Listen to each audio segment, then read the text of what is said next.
About 2 weeks ago, I ordered something online and it's finally arrived. Now, some of you may know what this is, but others may not. This is a keyboard. More specifically, what's inside the box are all the components for a mechanical keyboard. It's just not assembled yet. This is going to be my first time building a mechanical keyboard, and I'm really excited to see how it'll turn out, which is hopefully not breaking any of the components. And building a keyboard has been on my bucket list for a long time now, so I finally took initiative, and well, here we are.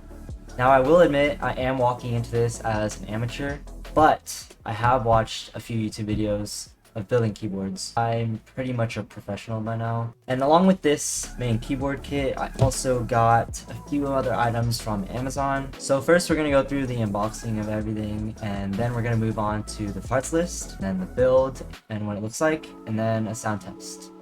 To start, I bought the Blade 60 DIY kit from kbdfans.com. Along with the DIY kit, I purchased novelty cream switches. They're really high quality and they sound really nice. The DIY kit also included a PCB, which is 60% hot swappable.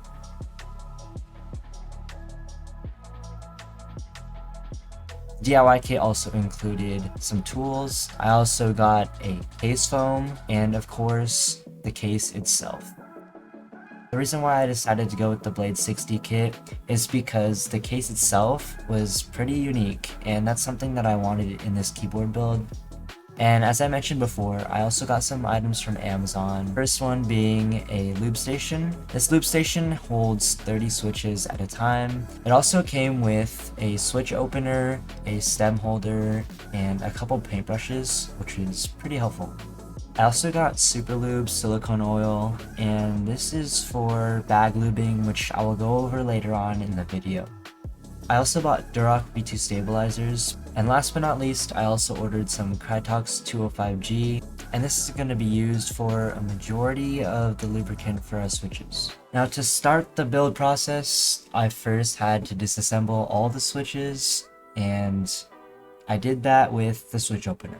This is my first time using a switch opener, so it took me a little while to first learn how to open a switch properly with it, but it's pretty straightforward. And once I started to get a hang of it, it did get a lot easier, and you'll notice that that'll be a trend later on as we go through the video. After taking all the switches apart, I then laid out 30 switches onto the Lube Station and began using the Krytox 205G with a paintbrush. So the goal of this is to lube the parts that all make contact when pressed. Parts such as the stem, springs, and parts of the housing that touch the stem and spring.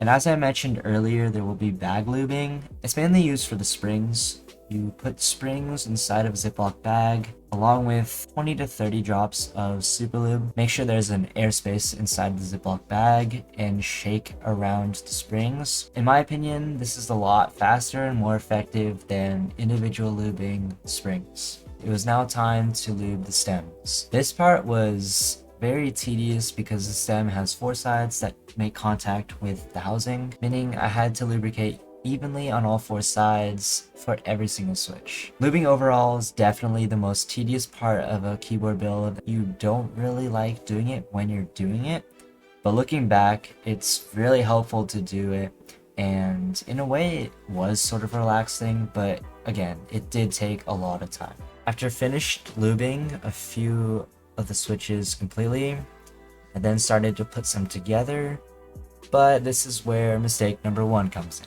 I was putting the top of the switch on backwards, and the switch wasn't fully connecting together, and that's sort of when I noticed. It was around the 4th switch. I'm very thankful that it didn't happen a lot later on and I was able to catch it a little earlier, but it still was kind of a tedious process of taking all the switches apart again and then putting them back together the right way. Once I had it, I continued with lubing the rest of the stems and putting the rest of the switches together properly this time.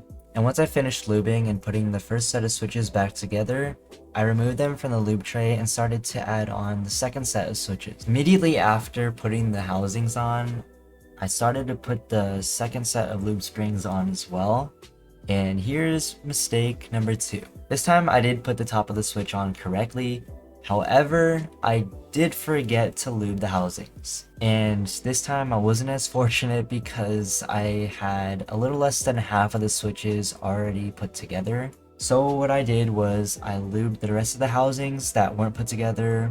I then put those switches together and removed the ones where the housings weren't lubed. Again, lubing is one of the most tedious tasks of building a keyboard, and for me as a beginner and as my first time, it was pretty frustrating after this happened. But after I finished lubing the rest of the housings, I actually had 4 extra switches after 2 sets of 30. So that would total to 64, and I'm pretty sure I ordered 70, but yeah, to be honest, I don't really know how those numbers came about. The next step was to lube the stabilizers. This part was a lot less tedious because there are a lot less stabilizers than there were switches, but it still took a bit of time, and with the magic of video editing, it only took me about 15 seconds. Definitely did not take me more than 2 hours to lube all the switches. Definitely not 2 whole hours. After lubing the stabilizers, I then placed the mounts onto the case, and what these mounts are for is to separate the PCB from the case foam and the case. The next part was to set up the PCB, and here's another rookie mistake that I made. I actually used screw-in stabilizers, and I screwed it in from the top rather than screwing it in from the underside. This is a problem because the screws aren't long enough to reach from screwing in from the top, so the stabilizers were pretty much still loose on the board. So I quickly fixed that after realizing my mistake. I then put the plate on top of the PCB and installed all the switches into the PCB. And this next part is actually pretty satisfying. It is the second to last step of completing the keyboard. After applying the PCB, plate, stabilizers, and switches into the case, it started to feel really cool. The whole experience was awesome, and the keyboard was finally coming together. And last but not least, putting on the keycaps. The accent keys are 2 different sets from Alferier keys, and the main keys I chose to go with the default keys that are included with the RK71. The end product turned out really nice, and it's very similar to what I envisioned, which I did have pretty high hopes for, so that's really good. And now that the keyboard's finally fully finished, on with the montage.